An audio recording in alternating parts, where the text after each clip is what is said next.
പ്രിയമുള്ളവരെ, ഈ RRT മീറ്റിംഗിലേക്ക് എല്ലാവർക്കും സ്വാഗതം. RRT എന്നാൽ റാപ്പിഡ് റെസ്പോൺസ് ടീം, അതായത് അതിവേഗ പ്രതികരണ സംഘം ആണ് എന്ന് നമുക്കെല്ലാവർക്കും അറിയാം. ആരോഗ്യം, മൃഗസംരക്ഷണം, തദ്ദേശ സ്വയംഭരണ സ്ഥാപനങ്ങൾ തുടങ്ങിയവയിൽ നിന്നുള്ള പ്രതിനിധികളാണ് ഈ RRTയിലുള്ളത്.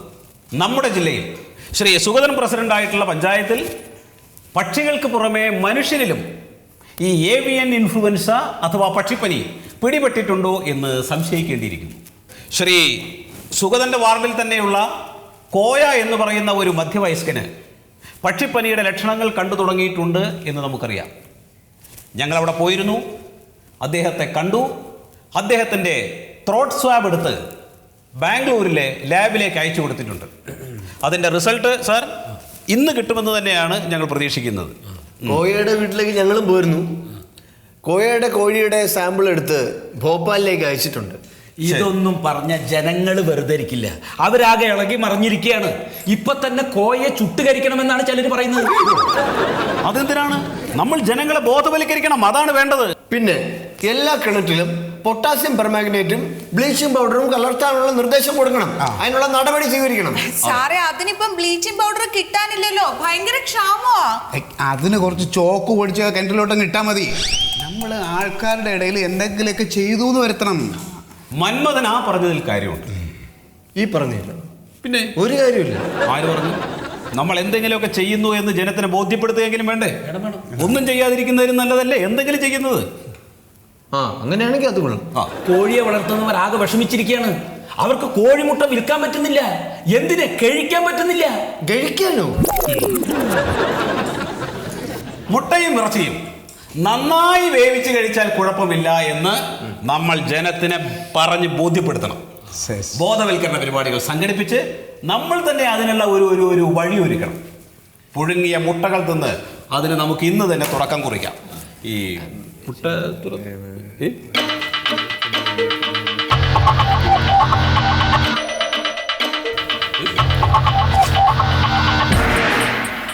എന്നാൽ നമുക്കൊരു കാര്യം ചെയ്യാം, നമുക്ക് ഒരു മുട്ട കഴിച്ചങ്ങ് ആരംഭിക്കാം. ആയിക്കോട്ടെ സാർ. മന്മഥ സാർ, ഇതാ കഴിക്കൂ. എനിക്ക് ഹൈ BP ആണ് സാർ, എനിക്കിത് കഴിക്കാൻ പാടില്ല. DMO സാർ തന്നെ കഴിച്ചു. അയ്യോ, എനിക്ക് പറ്റില്ല, എനിക്ക് കൊളസ്ട്രോൾ 287 ഒരു കാര്യം ചെയ്യാം, നമുക്ക് ഡോക്ടർ ലോലിതന് കൊടുക്കാം. ലോലിതന് ഇത് കഴിക്കട്ടെ. എന്താ സാർ? ഡോക്ടർ പറയാണ്. ഞാൻ പറഞ്ഞത് ഞാൻ വെജിറ്റേറിയൻ എന്നാണ്. അതല്ല പറഞ്ഞത്. അങ്ങനെയാണ് പറഞ്ഞത്. സാറ് വെജിറ്റേറിയനോ?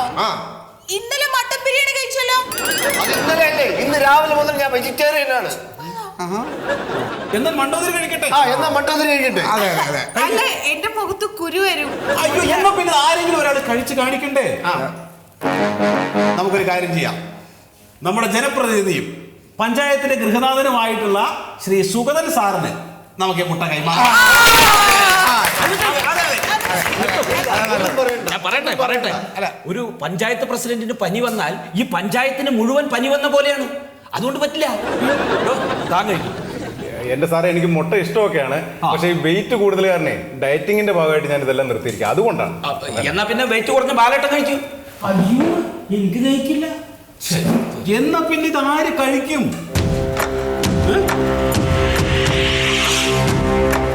നമുക്കൊരു കാര്യം ചെയ്യാം, ഇത് പൊതുജനങ്ങൾക്ക് കൊടുക്കാം. ഓ, അവരെ കൊണ്ട് മുട്ട കഴിപ്പിച്ച് നമുക്ക് ബോധവൽക്കരണം നടത്താം. അതൊരു നല്ല ഐഡിയ.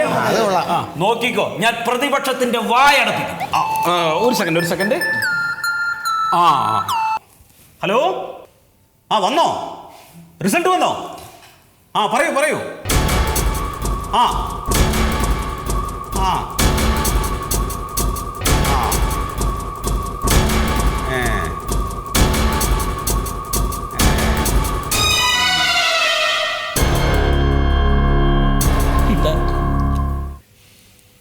മിസ്റ്റർ കോയയുടെ റിസൾട്ട് വന്നു.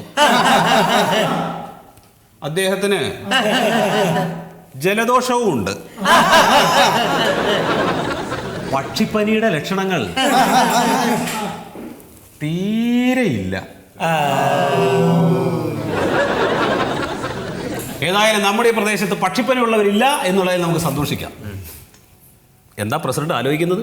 അല്ല, ഇതിന്റെ പേരിലേ നമ്മുടെ വാർഡിൽ 1 കിലോമീറ്റർ ചുറ്റളവിലെ എത്ര താറാവുകളെയാണ് നമ്മൾ ജീവനോടെ കൊന്നൊടുക്കിയത്. ഇതുപോലെ മനുഷ്യരെ ചുട്ടരിച്ചിരുന്നെങ്കിലോ എന്ന് ഞാൻ ആലോചിച്ചതാ.